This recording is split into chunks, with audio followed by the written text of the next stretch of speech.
오늘 우리에게 주신 하나님의 말씀은 마가복음 14장 53절에서 54절, 66절에서 72절입니다. 마가복음 14장 53절에서 54절, 66절에서 72절 읽도록하겠습니다. 그들이 예수를 끌고 대제사장에게로 가니 대제사장들과 장로들과 서기관들이 다 모이더라. 베드로가 예수를 멀찍이 따라 대제사장들의 집들 안까지 들어가서 아랫사람들과 함께 앉아 불을 쬐더라.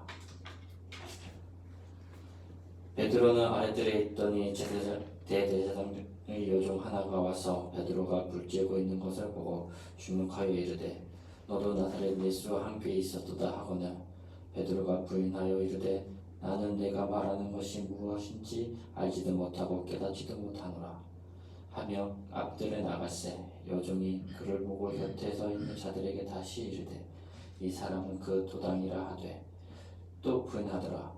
조금 후에 곁에 서 있는 사람들이 다시 베드로에게 말하되 너도 갈릴리 사람이니 참으로 그 도당이니라. 그러나 베드로가 저주하며 맹세하되 나는 너희가 말하는 사람을 알지 못하노라 하니 닭이 두 번째 울더라. 이에 베드로가 예수께서 자기에게 하신 말씀 곧 닭이 두 번 울기 전에 내가 세 번 나를 부인하리라 하심이 기억되어 그 일을 생각하고 울었더라. 아멘.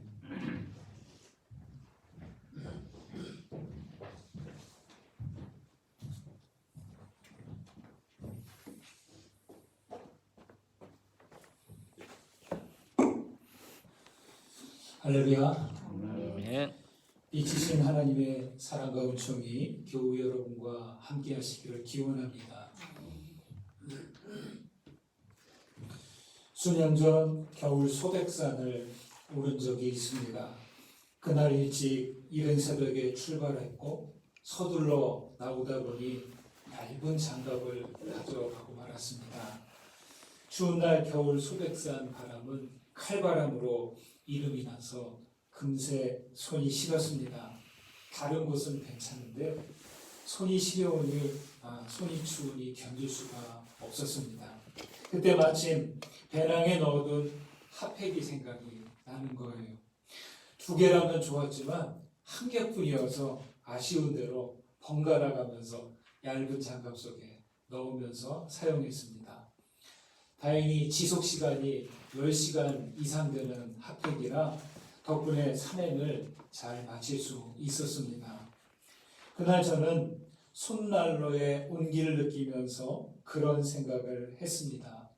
그동안 살면서 내 손 차가울 때 따뜻한 손 내밀어 붙잡아 주었던 분들을 생각했습니다. 사랑하는 가족들, 동역자들, 믿음의 공동체 사람들, 어려울 때 같이 손잡고 뜨겁게 기도했던 사람들이 생각났습니다. 그러나 누구보다도 저의 손을 꼭 붙잡고 한 번도 놓지 않으신 임마누엘 예수 그리스도의 손을 생각했습니다. 여러분에게도 그렇게 잡아주는 따뜻한 손 있으시죠? 사실 손 시려운 것은 견딜 수 있습니다. 손을 비비든지 주머니에 넣든지 핫팩을 사용하든지 해서 어떻게든 견딜 수 있죠. 그러나 우리 마음과 영혼이 추울 땐 버티기가 어렵습니다. 겨울이 지났기에 이제 손 시렵지 않지만 이 바이러스 유행으로 사회적 거리두기를 하고 있기에 우리 마음은 아직 겨울에 있는 것 같습니다. 요즘 일상은 왠지 우울하고 어두워 보입니다. 저는 우리 그리스도인들이 이럴 때일수록 주변 사람들에게 난로와 같은 분들이 되어야 한다, 이런 생각을 합니다. 어떤 특별한 일이 아니어도 괜찮습니다. 누가 딱딱하게 대하더라도 조금 참아주고 오히려 정직과 겸손을 잃지 않고 베풀고 양보할 수 있다면 좋겠습니다. 꼭 성경과 예수님 이야기 하지 않아도 위로와 희망을 주는 그런 사람 되어야겠습니다. 사람들은 그리스도인들이 전하는 말 잘 듣지 않습니다. 대신 사람들은 우리의 표정과 태도와 행동을 바라봅니다. 여러분, 그리스도인들은요, 사랑의 난로입니다. 하나님의 은혜와 진리가 그 속에서 타오르고 눈에 보이지는 않지만 따뜻한 열기가 우리를 통해서 사람들에게 전해지는 것이죠. 하지만 저부터도 살펴보면 그 열기가 식어져 가는 것 같아서 부끄럽습니다. 신앙으로 산다는 것 어떻게 말할 수 있을까요? 신앙의 삶은 내 안의 열기가 식지 않게 하는 것이다. 내 안에 있는 불씨가 꺼지지 않도록 돌보는 것이다. 저는 그렇게 봅니다. 여러분에게 있는 신앙의 온도 지금 어느 정도 되시나요? 우리 안에 있는 믿음의 불씨 잘 타고 있는지요?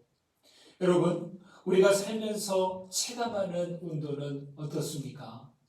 매년 사계절은 지나지만 실제 우리 일상은 한겨울과 같을 때가 얼마나 많은지 모릅니다.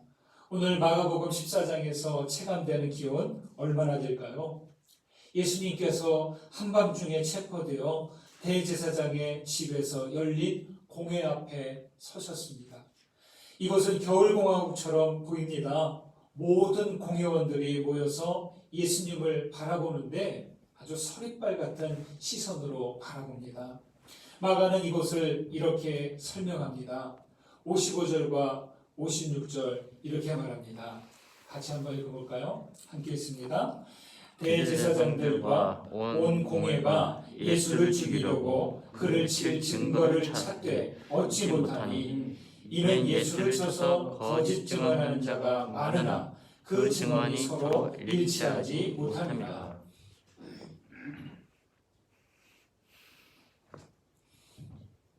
증거를 제시하여 신문하고 그에 따른 판단을 하는 것이 순서이지만 이들은 그 반대였습니다. 이미 사형을 정해놓고 거기에 맞는 증거를 찾는 거죠. 일전에도 이야기한 적이 있듯이 저는 이런 장면을 볼 때마다 그리스 신화에 나오는 프로크루스테스의 침대 이야기가 생각납니다. 프로크루스테스는 무자비한 거인이죠. 지나가는 행인을 억지로 자기 집으로 끌어들여서 침대 위에 묶어놓습니다. 그래서 침대보다 큰 사람은 잘라서 죽여버리고 침대보다 작은 사람은 늘어뜨려서 죽입니다. 왜 그런지 이유는 몰라요. 결국 프로크루스테스는 나중에 영웅 테세우스에 의해 같은 방식으로 죽임을 당하고 말죠. 프로크루스테스의 침대는 누구에게나 있죠. 인간의 자아 속에서 이 침대가 있어서 자기가 기준이 되어서 누군가의 생각과 누군가의 모습을 그 침대에 뉘어놓고 판단을 하는 거죠. 자기 임의대로 타인을 판단하고 정죄하는 것을 말할 때 사용하는 이야기입니다. 여러분, 사람에게는 저마다 기준이 되고 싶어하는 욕망이 있다고 합니다. 지식이 쌓이고 권력이 커져갈수록 자기 주장을 강하게 내세우고 싶어하는 거죠. 그러다 보니까 다른 사람 말 잘 듣지 않는 거죠. 그렇지만 명심해야 합니다. 세상에는 하나님만이 절대시고 하나님만이 만물의 기준이 됩니다. 사람은 인식의 불완전함을 받아들여야 합니다. 하나님과 진리를 기준으로 삼고 내가 완벽하게 알 수 없음을 인정하고 겸손해야 한다는 것이죠. 대제사장의 집은 악이 가득한 곳이었습니다. 그들은 이미 사형을 확정해놓고 거기에 어울리는 증언들은 일치할 수 없었습니다. 사람들을 불러서 증언해보게 했지만 일치하지 않습니다. 그렇죠? 여러분, 거짓 증언들은 일치할 수 없죠. 거짓이라는 것만 일치합니다. 그런데요, 예수님은 내내 가만히 계시다가 유도신문에 응답하십니다. 내가 찬송받을 이의 아들 그리스도냐? 이렇게 묻자 그렇다고 응답하십니다. 그리고 그 다음 이어서 나오는 말들은 하나마다 나올 때마다 기름을 붓는 격이 되고 맙니다. 주님은 어째서 그렇게 대답하신 것일까요? 자포자기 하신 것일까요? 용기가 있어서일까요? 자기 입으로 하나님의 아들이라고 긍정했으니 도저히 수습할 수 없는 대답이 됩니다. 대제사장이 보기에 이 대답은 분명 신성모독이었습니다. 어떻게 될까요? 사형이죠. 여러분, 신성모독은 사형에 해당하는 죄일까요? 하나님께서 판단하실 일이죠. 하나님께서는 모독당하셨다고 불쾌해서 당신을 모독한 이의 생명을 바로 끝장내는 그런 분이실까요? 여러분, 저는 하나님께서 그렇게 속 좁은 분이라고 여기지 않습니다. 여러분, 심판과 정죄를 목적으로 하는 종교는 참 종교가 되지 못합니다. 어느 종교든 극단적인 생각은 위험합니다. 죽임을 생각하고 죽음을 방치하는 종교는 종교 아닙니다. 종교는요, 위협하고 억압하기보다 생명과 구원을 위해서 있는 것이죠. 이 당시 유대교 권력자들은 생명을 위하시는 하나님 정신을 크게 오용했던 것이죠. 어느 시대든지 자기 안위와 이익을 위해 생명을 경시하고 생명들이 죽어가는 것을 모른 척하는 것은 그것은 악에게 이끌리는 것입니다. 내가 하나님을 믿는다고 그리스도이신 예수를 믿는다고 누군가를 판단할 수 없습니다. 종종 미운 사람 생기면 나도 모르게 그런 생각이 듭니다. 그 사람 참 좀 안 보였으면 좋겠다. 그 사람 없어졌으면 좋겠다. 그런 마음 들 때가 있죠. 이해합니다. 여러분, 그러나 우리는 조심해야 합니다. 거기서 미움이 생기고 거기에 죄가 싹트게 되는 것이죠. 아벨을 향한 가인의 마음이 그랬고 우리아를 향한 다윗의 마음이 그랬습니다. 여기 예수님을 향한 유대교 지도자들의 마음이 그랬습니다. 여러분, 판단과 정죄하지 않도록 조심하셔야 됩니다. 그렇다고 우리가 아무 생각 없이 지내라는 것 아닙니다. 예수님께서 이렇게 말씀하셨죠. 오직 너희 말은 옳다, 옳다, 아니라, 아니라 하라. 이에서 지나는 것은 악으로부터 나느니라. 여러분, 우리 안에 있는 기준이 되는 욕망을 버리시고 늘 하나님 앞에 깨어 기도하는 우리 모두 되시기를 소망합니다. 증인들이 와서 거짓 증언을 합니다. 증언들이 서로 일치하지 않죠? 그중 한 가지 증언이 58절에 나왔습니다.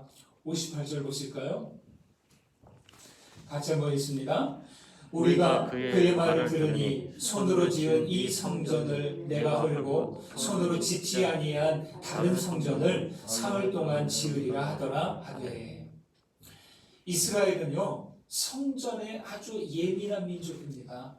그들에게 성전과 성전이 있는 예루살렘은 아주 중요한 장소죠. 예루살렘은 아브라함이 살레망 멜기세덱을 만난 곳이기도 하고 다윗 왕국이 시작한 곳이죠. 그리고 무엇보다 여기에 하나님의 임재와 언약을 상징하는 성전을 건축했습니다.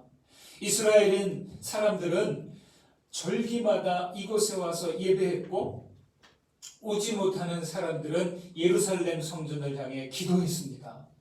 포로기 때는 예루살렘과 성전을 향한 향수에 젖어 눈물로 지냈고 포로 생활에서 돌아오자마자 그들은 무너진 성전을 재건했습니다.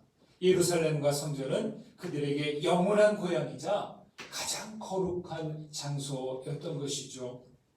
무엇보다 예루살렘과 그 성전은 이스라엘이 흩어질 때마다 그리고 넘어졌을 때마다 다시 세우는 강력한 구심점이 되었습니다. 그런데요, 그와 동시에 문제가 생겼습니다. 뭐냐면 그 후 이스라엘의 신앙은 율법주의로 굳어져 가는 거예요. 그리고 예루살렘과 이 성전이라는 장소에 그들의 신앙이 갇혀버리고 말았습니다. 예수님께서 바리새인들과 서기관들을 뭐라고 말했죠? 회칠한 무덤이라고 그랬죠. 심하게 책망하셨는데 그 이유가 바로 그들의 율법주의 때문이었죠. 성전에서 채찍을 만들어서 거기에 있는 모든 상들을 둘러 엎으신 이유가 이 성전이 기도하는 장소가 아니라 이익을 추구하는 그런 장소가 되었기 때문입니다. 여기 58절에서 이 성전을 내가 헐고 손으로 짓지 아니한 다른 성전을 사흘 동안에 지으리라 이렇게 말했는데, 이 말씀은 요한복음 2장에 나온 말씀을 조금 변형시킨 말씀입니다. 어째서 이렇게 말씀하신 것일까요? 헐라고 하는 성전은 예루살렘 성전이라기보다 예수님의 몸을 두고 하신 말씀이죠. 또한 이것은 건축으로 세워진 성전의 한계를 상징하는 것이기도 합니다. 그렇다고 성전이 필요 없다고 하는 이야기일까요? 그렇지 않습니다. 성전은 있어야 합니다. 문제는 뭐냐? 더 중요한 것, 우리의 마음에 성전이 없을 때 문제가 됩니다. 여기 손으로 짓지 않는 성전은 인간의 기술로 짓는 게 아니죠. 진정한 성전은 마음에 세우고 믿음으로 세우는 성전이에요. 건물로서의 성전이 다가 아니라 은혜와 사랑으로 짓는 성전입니다.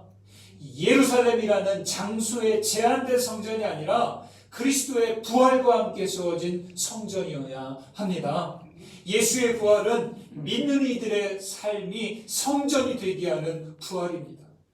교회는요, 이렇게 부활하신 그리스도를 받아들여서 성전이 된 사람들이 모인 곳이죠. 여러분, 그래서 교회는 그리스도의 몸이 되고 누구도 허물어 버릴 수 없는 성전이 되는 것이죠. 여러분, 믿음으로 지은 성전이 있어야 이 손으로 지은 성전이 의미가 있게 됩니다. 명심하십시오. 혹시 건물로서의 성전이 허물어진다 해도 이 믿음의 성전이 있다면 문제되지 않습니다. 손으로 짓지 아니한 다른 성전, 여러분, 이 말은 당시의 혁명과도 같은 선언입니다. 제자들은 아직 깨닫지 못했어요. 제자들이 주님이 부활하시고 난 후에야 알게 됩니다. 예수님과 함께 성령께서 오셨죠. 예수님의 삶은 그 자체로 성전과도 같으십니다. 세상은 예수를 죽이고 성전이신 예수를 허물어 버렸습니다. 그렇지만 주님은 다른 곳에 성전을 세우셨어요. 어디에 세우셨나요? 주님을 믿는 모든 사람들의 마음에 성전을 세우셨습니다. 할렐루야. 바울 사도는 손으로 짓지 않은 성전을 정확하게 이해했습니다. 너희는 너희가 하나님의 성전인 것과 하나님의 성령이 너희 안에 계시는 것을 알지 못하느냐. 여러분, 예수님의 죽음과 부활로 인해 성전은 고정된 장소에서 어디에나 세울 수 있는 성전이 된 것이죠. 이게 중요합니다. 그리스도교가 2000년 넘게 역사를 지나올 수 있는 이유가 바로 이것입니다. 여러분 안에 성전이 있으십니까? 자기 속에 하늘이 있는 사람에게 하늘이 보이듯이 자기 안에 부활하신 그리스도가 있는 사람에게 성전이 세워지고 성령께서 거하십니다. 여러분은 주님의 성전 되십니다. 여러분 안에 성령께서 계십니다. 할렐루야. 아멘. 오늘 말씀에 베드로가 나옵니다. 예수께서 체포되자 다들 혼비백산에서 흩어졌는데 그래도 베드로는 의리가 있어서인지 대제사장 집까지 주님을 따라갔습니다. 그러나 여기서 베드로는 치명적인 오점을 남기고 맙니다. 그것은 우리가 잘 알고 있듯이 예수님을 3번이나 부인한 일입니다. 제가 읽어보겠습니다. 54절, 67절, 68절입니다. 베드로가 예수를 멀찍이 따라 대제사장의 집 뜰 안까지 들어가서 아랫사람들과 함께 앉아 불을 쬐더라. 67절, 68절. 베드로가 불 쬐고 있는 것을 보고 주목하여 이르되 너도 나사렛 예수와 함께 있었도다 하거늘 베드로가 부인하여 이르되. 이 다음 베드로가 어떻게 부인하는지 그 상황과 대사를 정확하게 기록해 놓았습니다. 너도 나사렛 예수와 함께 있었도다. 이 말에 베드로는 움찔해서 모른다고 잡아댑니다. 그렇게 거듭 부인하여 3번이나 예수를 모른다고 하죠. 안쪽 뜰에서 주님께서 신문을 받을 때 베드로는 그곳에 살기 어린 분위기를 느꼈을 것입니다. 얼마 전 주님을 향해 주는 그리스도시요 살아계신 하나님의 아들이라고 한 그 뜨거운 고백 어디로 간 것일까요? 예수께서 죽는다는 것 베드로에게는 상상할 수 없는 일이었습니다. 아니 그보다 자기도 예수 도당으로 몰리게 되면 자기 목숨도 위험하게 되는 그런 상황이죠. 베드로는 오랫동안 진리의 불꽃인 예수 곁에서 불을 쬐는 사람입니다. 베드로는 여기서 불을 쬐는 가운데 예수님의 불꽃이 이렇게 꺼지고 마는 것일까 하는 생각에 암울했을 것입니다. 진리와 구원의 불꽃이신 예수님 모습에 망연자실했을지도 모르겠습니다. 여러분, 저는 여기 베드로의 모습에서 우리들 자신의 모습을 봅니다. 사람은 자기가 의지하고 따르던 대상이 사라지면 어떻게 되나요? 혼란에 빠지고 되죠. 요즘 말로 멘붕 상태가 됩니다. 사랑하는 사람을 잃었을 때, 실직하거나 퇴직하고 나서 사업에 실패했을 때, 건강을 잃었을 때, 그 외에 많은 내가 의지하는 대상이 더 이상 없게 될 때 우리는 그런 상태에 빠지게 됩니다. 그렇습니다. 그 대상들이 있을 때는 몰랐는데 그 불꽃이 꺼지고 나면 갑자기 한겨울이 되고 마는 것이죠. 그러면 어떻게 해야 할까요? 그대로 있을 수 없습니다. 다시 불을 지펴야 할 것입니다. 예수님은 이 땅에 몸을 입고 오셔서 생명과 구원의 불꽃이 되셨습니다. 장작이 타면 다 타고 나면 어떻게 돼요? 재가 되잖아요. 그렇듯이 육신으로 태운 불꽃은 이제 사그라들 것입니다. 그러나 불꽃은 다시 살아납니다. 예수께서 부활의 불꽃이 되시고 모든 믿는 자들에게 구원의 불꽃이 되셨습니다. 주님의 시신은요, 죽어서 무덤에 장사되지만 그리스도의 불꽃이 다시 살아납니다. 영원히 타오르는 불꽃이고 은혜와 진리가 충만한 불꽃이 됩니다. 그리스 신화 이야기 한 가지 더 할까요? 그리스 신화에는 프로메테우스라는 인물이 등장합니다. 프로메테우스는 신들의 불을 훔쳐서 인간에게 전해주었다고 해서 제우스 신에게 징계를 받는데요. 어떤 징계를 받았냐면 3000년 동안 쇠사슬에 묶인 채 독수리에게 간을 뜯어먹히는 징계를 받습니다. 하루 동안 간을 독수리에게 뜯어먹히면 밤사이에 간이 다시 재생이 돼요. 그러면 그 다음날 또 독수리가 와서 뜯어먹습니다. 그래서 3000년 동안이나 계속 했다는 것이죠. 프로메테우스가 인간에게 문명을 상징하는 불을 가져다 주었다면 예수님은 우리 인간에게 진리와 구원의 불꽃을 가져다 주신 분이죠.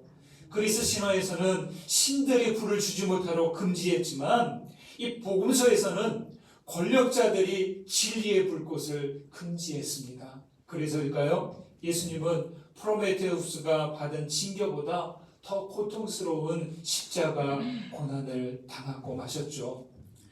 예수님을 부인한 베드로는 어떻습니까? 닭이 두 번 울자 자기의 그 부인한 일이 생각이 나서 예수께서 내가 부인할 것이다 예고한 주님의 말씀이 기억나서 쓰디 쓴 통회의 눈물을 흘립니다. 깊은 참회의 눈물이지만 이 눈물은 부활하신 주님을 만나고 나서 다시 불을 붙이는 기름이 되리라 여겨집니다. 여러분, 복음은 작은 불꽃으로 시작해서 횃불처럼 타올랐고 들불처럼 퍼져나갔습니다. 권력자들은 나사렛 예수가 죽어 무덤에 들어가면 들불이 꺼질 것이라고 생각했지만 그렇지만 그들은 꺼진 불도 다시 보라는 불조심표를 몰랐던 것 같습니다. 예수님을 무덤에 넣으면 완전히 꺼질 줄 알았던 것이죠. 맞습니다. 산소를 차단하면 불은 당연히 꺼지죠. 그런데 무덤 속에서 다른 불꽃이 됩니다. 예수의 몸으로 타오르는 불이 아니라 그리스도의 영으로 타는 불꽃, 부활 생명으로 타오르는 불꽃이 됩니다. 이 불꽃은 예수 그리스도를 믿는 모든 이들의 심령에 옮겨붙는 불꽃이 되었습니다. 이 불꽃 지금 저와 여러분에게도 타오르고 있습니다. 여러분, 우리 안에서 타는 그리스도의 불꽃, 그 열기 느껴지시는지요? 사랑하는 여러분, 예수는 우리 생명의 불꽃이 되셨고 우리 모두에게 믿음의 성전이 되셨습니다. 여러분 안에 있는 이 꺼지지 않는 불꽃을 영원히 간직하시고 영원한 믿음의 성전이 되어가시기를 주님의 이름으로 간절히 축원합니다. 받은 은혜 감사하시면서 거듭의 기도 드리겠습니다. 오늘 말씀 가운데 은혜가 되고 깨달아진 것 있다면 그것을 붙잡으시고 하나님께 드리시기 바랍니다. 기도합니다.